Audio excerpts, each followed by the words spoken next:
Vou começar relatando como foi minha falsa conversão. Comecei a congregar em uma igreja neopentecostal. Os ensinamentos liberais desse pastor me fizeram ficar cego por muitos anos dentro da igreja. Eu pensei que estava salvo e sabia a verdade. Os membros de nossa igreja estavam indo ao cinema para assistir aos lançamentos de novos filmes. Às vezes, os trabalhadores jogavam futebol no campo. Alguns tiraram a camisa. No dia seguinte fizemos cultos pentecostais buscando o Espírito Santo. Falamos em línguas estranhas. Eu também falei naquele dia. Fizemos todo o mês de adoração, que busca dons espirituais. Recebi os dons de profecias e curas. Entreguei profecias e revelei toda a vida das pessoas. Curei os enfermos com a imposição das mãos, mas não deixei o mundo. Eu jogava futebol e era viciado em filmes. Eu era uma pessoa que discutia com os outros irmãos sobre o trabalho, e brigava com meus adversários. Cheguei a agredir minha esposa várias vezes querendo impor minha autoridade. Felizmente minha esposa nunca se divorciou de mim por me amar. Ela não era evangélica, mas sabia dar um testemunho de vida melhor do que eu. Não me converti porque não conhecia a verdade que me libertou. Até que Deus pressionou seu dedo em minha vida, perdi meu emprego e fiquei doente. Preguei que os cristãos que estão desempregados e vivendo uma vida miserável não têm Deus em suas vidas.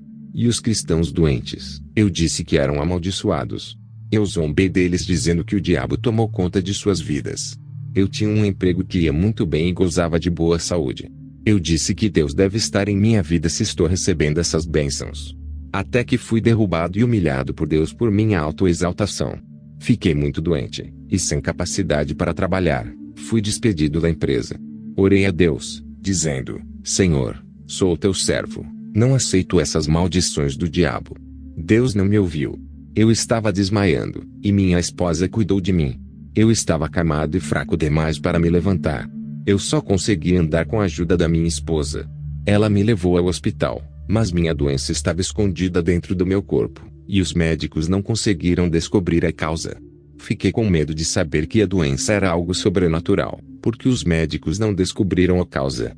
Orei a Deus, humilhando-me em sua presença pela primeira vez. Eu disse: Senhor, se pequei, perdoa-me, levanta-me desta cama e lembra-te dos dons que me deste para fazer a tua obra. Falsas línguas, falsas profecias, demônios. Jesus em suas vestes brancas como a neve, que brilhava uma cor branca apareceu para mim, aproximando-se da minha cama. Ele diminuiu a luz para que eu pudesse vê-lo. Seu rosto sério não aprovava a minha atitude. Ele disse: Eu nunca lhe dei presentes. Você nunca foi meu servo. Você nunca fez a minha vontade. Eu disse: Senhor, não te lembras que orei ao Senhor e recebi o dom de línguas, depois de profecias e curas? Jesus respondeu: Não fui eu. Um espírito enganador possuiu sua boca para falar em línguas, e usou você para entregar profecias. As curas que você fez foram fornecidas pelos demônios. E suas revelações que você recebeu para cada vida são adivinhação. Os demônios conhecem a vida de cada pessoa e usou sua boca para profetizá-los. Nunca tive você. Minha verdade não esteve em sua vida. Seu pastor te preparou na mentira, ensinando-lhe um falso evangelho. Você se humilhou diante de mim. Eu ouvi seu grito de humilhação pela primeira vez. Suas orações egoístas dizendo que eu tinha a obrigação de abençoá-lo nunca foram ouvidas ou respondidas. Não sou seu servo para fazer a sua vontade, você tem que fazer a minha. Fim dos tempos, falsa igreja, falso profeta, anticristo, tribulação, abismo. Quando ouvi essa repreensão, meu espírito em questão de segundos já estava ao lado de Jesus. Ele disse: Mostrarei em visão a igreja que operará grandes sinais na tribulação. Esta igreja da tribulação terá milhões de filiais em todo o mundo. Esta falsa igreja é a única que existirá e reunirá todas as religiões de todo o mundo para formar um. O falso profeta é o líder desta igreja, e terá poderes para executar as leis da morte, matando as pessoas que não seguem a besta. Será uma igreja totalmente idólatra, cheia de milagres e curas. As imagens desta igreja falam e até curam a todos que as tocam. Esta igreja tem o poder de intervir e tirar a liberdade das pessoas. O poder que esta igreja terá na vida das pessoas foi dado através da besta, por causa da aliança entre o falso profeta e o anticristo. Essas duas pessoas comandarão o mundo na grande tribulação. A religião comandada pelo falso profeta, que é a besta que surgiu da terra, e a política comandada pelo anticristo, que é a besta que saiu do mar. Na visão, Vi o espírito da besta subindo das profundezas da terra, do mais profundo abismo infernal. E o outro espírito subiu das profundezas do mar, mesmo das profundezas. Eu acredito que essas duas bestas foram presas no abismo do inferno. O espírito da besta terrestre foi para o Oriente Médio e conquistou toda a Ásia. O povo de Israel e os muçulmanos aceitaram a besta como seu rei.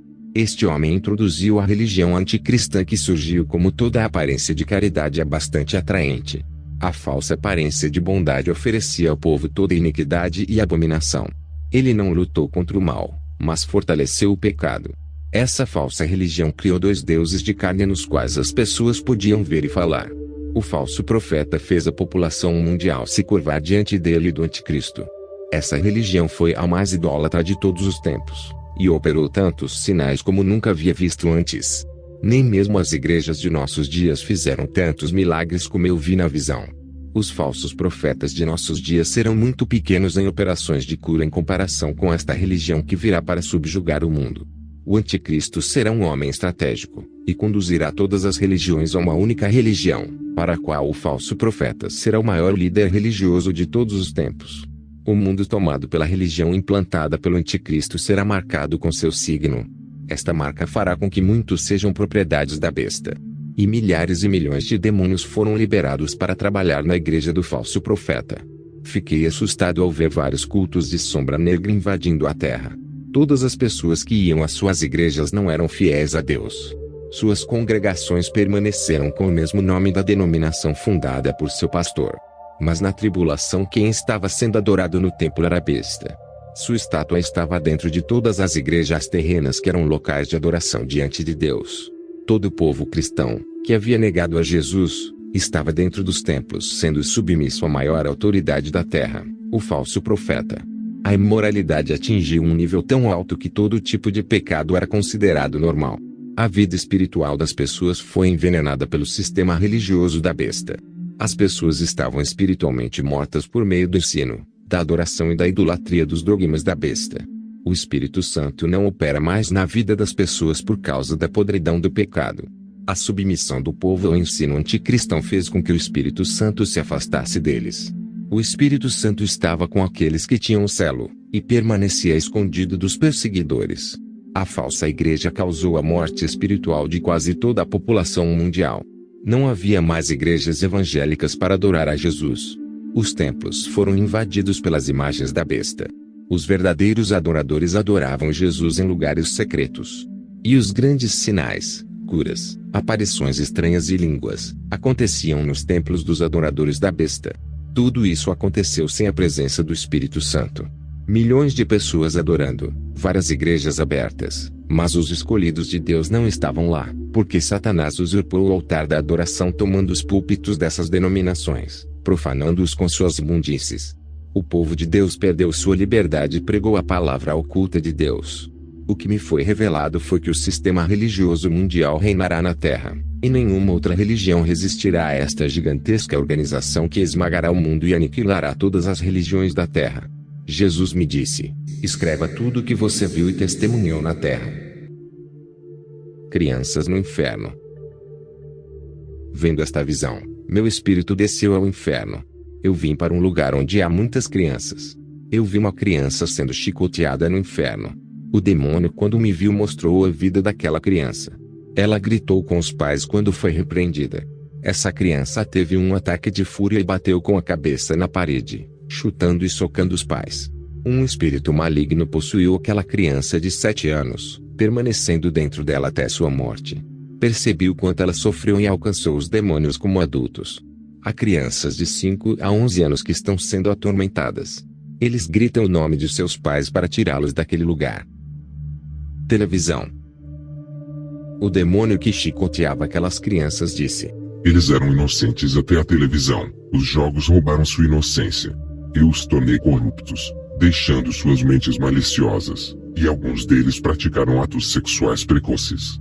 Muitas pessoas me questionaram, dizendo que Jesus pegou uma criança e disse que o reino dos céus é deles, e para entrar no céu é preciso ser igual a eles. Quando Jesus levou aquela criança, ele sabia de sua pureza. Jesus não aceitaria uma criança impura para falar que é do reino dos céus. As crianças que zombaram do careca de Eliseu foram rebeldes, e foram devoradas por um urso. Essas crianças que zombaram de Eliseu estão nas prisões do inferno. Eu não sabia que eram eles. Percebi que suas almas são de um tempo antigo por causa de suas vestes, embora as crianças rebeldes no tempo dos profetas fossem poucas. Jesus foi capaz de encontrar um grupo de crianças puras. As crianças no tempo de Jesus eram puras por sua inocência. Agora é quase impossível encontrar uma criança de 8 anos com pureza de alma. Tecnologia, mídia, como filmes, romance e seriados introduzem conteúdo maligno em suas mentes inocentes e corações puros. Jesus olha para as crianças de hoje com muita tristeza, e jamais falaria que elas pertencem ao reino dos céus. Adão e Eva eram puros e inocentes vivendo no paraíso. Quando eles usaram seus olhos para pecar cobiçando o fruto proibido, perderam a inocência. O pecado dos olhos é quando a criança olha para a televisão. Essa criança começará a cobiçar o que os atores e atrizes fazem. Adão e Eva cobiçaram e pecaram, seu destino foi a expulsão do paraíso. Quando eu medito nesta palavra, e percebo que toda criança, embora nasça com a raiz do pecado que está morta por dentro, essas crianças estão destinadas ao reino dos céus. Quando elas começam a assistir televisão, toda a sua inocência se perde, igual a de Adão e Eva. A raiz do pecado que está dentro deles começa a despertar por causa dessas coisas. A criança perde o direito à salvação, da mesma forma que Adão e Eva perderam o direito de viver no paraíso depois de perderem a inocência. Adão e Eva tornaram-se tão imorais que se esconderam da presença de Deus. Eles tinham vergonha de sua nudez. Foi o que aconteceu com aquelas crianças que vi no inferno. Elas adoravam ver os nus eletrônicos, ficando maliciosos como Adão e Eva. O diabo sempre quis corromper a alma das crianças. Quanto mais cedo isso for feito, maior será o número de crianças que serão arrastadas para o inferno. Antigamente era difícil para uma criança ir para o inferno, seu nível de pureza era sagrado. Hoje em dia, muitos filhos de cristãos estão indo para o inferno. A causa dessas mortes são acidentes, doenças, suicídios e assassinatos. Ouça todos vocês que ouvem este testemunho. Se você ama seu filho e não deseja que ele vá para o inferno, nunca deixe seu filho assistir televisão, não compre videogames de violência e jogos de terror. Ocupe seus filhos com a obra de Jesus, igual ao profeta Samuel e outros que foram entregues ao serviço da casa de Deus. Você e toda a sua família devem servir a Jesus, começando pelo exemplo dos pais. A televisão era a maior peça do diabo, o maior instrumento de corrupção doméstica. Se para os adultos é proibido contaminar a mente, imaginem as crianças que ainda não sabem diferenciar realidade e mentira. A televisão corrompe a todos, independente da idade, é uma obra maligna. Bonecos. Além disso, há crianças no inferno por causa de brinquedos, como bonecas femininas e bonecos masculinos. As crianças que estão no inferno que presenciei, idolatravam seus brinquedos, e morriam para ir para aquele lugar. 1 Coríntios 6, 9. Diz que os idólatras não herdarão o reino de Deus, independentemente de sua idade. O demônio que atormentava as crianças disse: Os brinquedos são como uma estátua de um santo de gesso, barro ou madeira. Estamos escondidos atrás de todo tipo de imagens. Os brinquedos também são imagens infantis. A televisão também tem imagens dos atores e atrizes que são idolatrados através de suas imagens que são expostas na mídia. Quando o demônio terminou de falar, um versículo veio à minha mente. Êxodo 20, 4. Não farás para ti imagem de escultura, nem alguma semelhança do que há em cima nos céus, nem embaixo na terra, nem nas águas debaixo da terra. Brinquedos são imagens criadas para atender o público infantil. Os demônios estão escondidos por meio de bonecos e marionetes, esperando que uma criança compre o brinquedo para eles. Quando os pais trazem essas bonecas para suas casas, eles estão trazendo imagens de idolatria infantil para suas casas. Eu vi um exército de demônios de possessão subindo do inferno para a terra. Eles se infiltraram em todas as lojas de brinquedos do mundo. Através dessas estátuas infantis, os demônios tinham acesso ao corpo das crianças, mudando sua personalidade e comportamento. Também vi demônios ascendendo a terra e possuindo a mente de todas as crianças que tinham seus brinquedos. Suas personalidades e seus comportamentos foram alterados pelos demônios que viviam em suas mentes. Esses demônios colocam pensamentos de desejos sexuais no coração das crianças. O diabo que atormenta as crianças no inferno disse: Uma menina que brinca de mãe para ficar com sua boneca, Vamos lançar esses sentimentos, para que tenham relações sexuais antes da idade, e venham a ter uma gravidez prematura. Fazemos 10, 11 meninas procuram relacionamentos mais cedo, nós somos os donos de seus corpos, fazendo com que eles procurem homens adultos. Nem tudo é culpa dos pedófilos. O demônio ainda disse que o espírito da sensualidade, que está nos desenhos e filmes, está possuindo as crianças que assistem. Primeiro, nós corrompemos suas mentes e corações, para que possamos ter seus próprios corpos pequenos. Milênio. Ao ouvir todo o plano maligno que foi executado na terra, uma força me tirou do inferno. Conheci Jesus, ele me mostrou em uma visão como será o milênio. A terra começou a ficar verde, flores, plantas e árvores cresceram em lugares secos e inférteis. Mesmo no deserto, a grama crescia e a água subia. E a cidade de Jerusalém parecia o jardim do Éden, com suas belas flores e árvores carregadas de frutos. Havia variedades de frutas, a água limpa não tinha poluição. O povo de Israel era feliz naquela terra, que é a verdadeira produtora de leite e mel. Todos adoraram Jesus quando ele desceu para visitar as pessoas na terra. Jesus deixou seus representantes em Jerusalém, depois subiu ao céu. A expectativa de vida aumentou de 200, 300, 500 e 800 anos como antigamente. As mortes foram naturais, pois o anjo da morte ainda não foi julgado. Apocalipse 20:14, e a morte e o inferno foram lançados no lago de fogo. Será quando a morte será aniquilada da terra e ninguém mais poderá morrer. No milênio haverá mortes e também novos nascimentos. A vida abundante estava em todo o planeta. Aqueles que morreram ascenderam ao céu. Seu índice de desenvolvimento de vida era tão alto que um homem de 200 anos gerou multidões de filhos para encher a terra. A população do povo de Israel foi quase destruída, todos os infiéis morreram, apenas os remanescentes viveram naquele lugar. Uma mulher de 100 anos era muito fértil e deu à luz muitos filhos para recompensar a morte do povo de Israel durante a tribulação. O deserto começou a produzir árvores e plantas que curam doenças.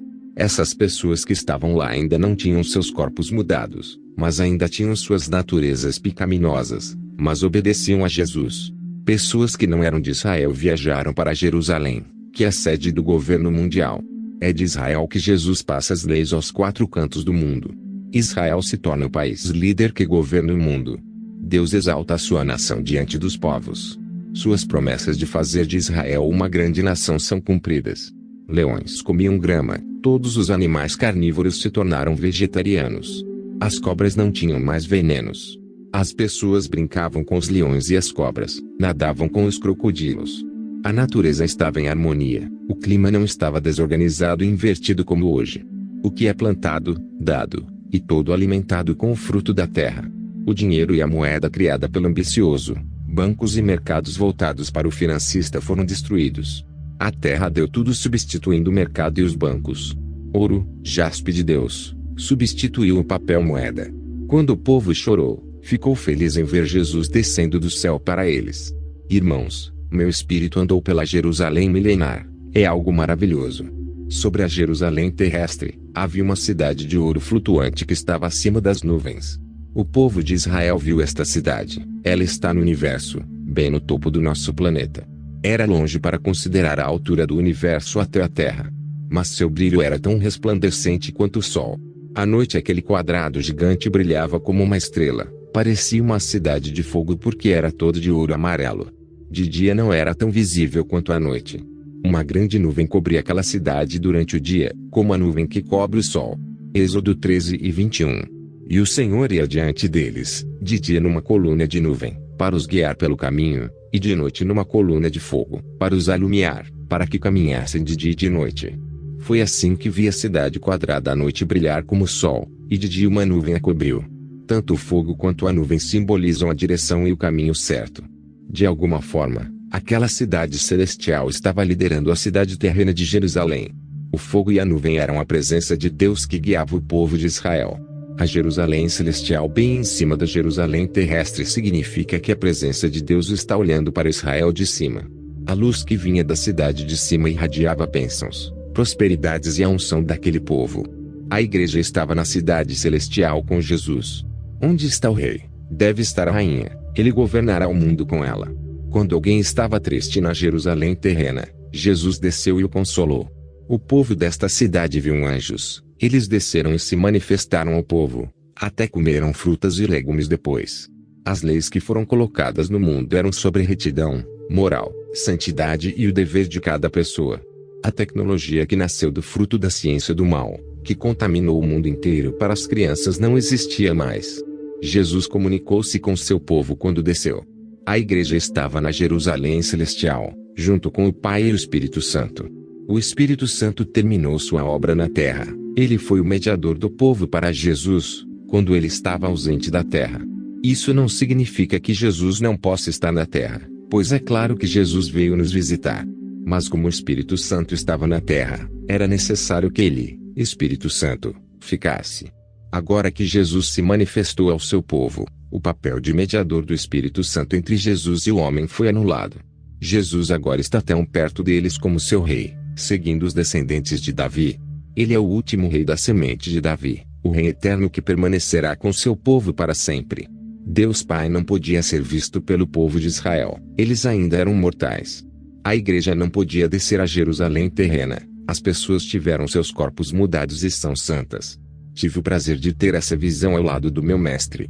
E Jerusalém está descendo lentamente para a terra, só ficará na terra quando nosso planeta estiver santificado, passando por uma transformação. Falsos ensinamentos. Fui ensinado em uma igreja falsa que não podemos ser pobres e ter doenças. Aprendi que a palavra de Deus tem tanto poder que mesmo que um assunto não seja da vontade de Deus, a palavra de Deus pode ser usada para fazer as coisas acontecerem. O ensino da igreja sobre confissão positiva, cura, saúde e prosperidade era direcionado às coisas da terra, e suas conquistas eram os bens da terra. A conversa sobre santidade, renúncia, pecado, inferno e arrebatamento aponta para recompensas que aguardam os salvos. Saí dessa igreja por ordem de Jesus. Não havia nada que acrescentasse na minha vida espiritual. E vocês que congregam em igrejas neopentecostais, abandonem-nas, pois elas os levarão para o inferno. Fui enganado por suas doutrinas. Libertação. Expulso demônios pensando que tenho a autoridade de Jesus. Ele apareceu para mim e me mostrou uma visão de como era a minha vida. Eu estava acorrentado da cabeça aos pés. Ele me disse: olhe para a sua situação, como você pode expulsar os demônios se você está preso por eles? Meu filho, você não expulsa demônios, nem pode ter a minha autoridade. Como você manejará a minha espada se suas mãos está preso? Filho, você deve primeiro deixar ir para receber meus dons. Você não pode usar minhas ferramentas espirituais nesta condição. Hoje eu quebro as correntes espirituais de sua vida e liberto sua alma. Você será livre. Lembre-se, não volte atrás para praticar seus trabalhos anteriores. Se o fizer, você será acorrentado duplamente, desta vez por 7 demônios. Este foi o aviso que Jesus me deu. Ele é gentil em oferecer uma nova oportunidade para eu começar. Que a paz do Senhor Jesus Cristo se manifeste em cada lar, em cada vida e família. Amém.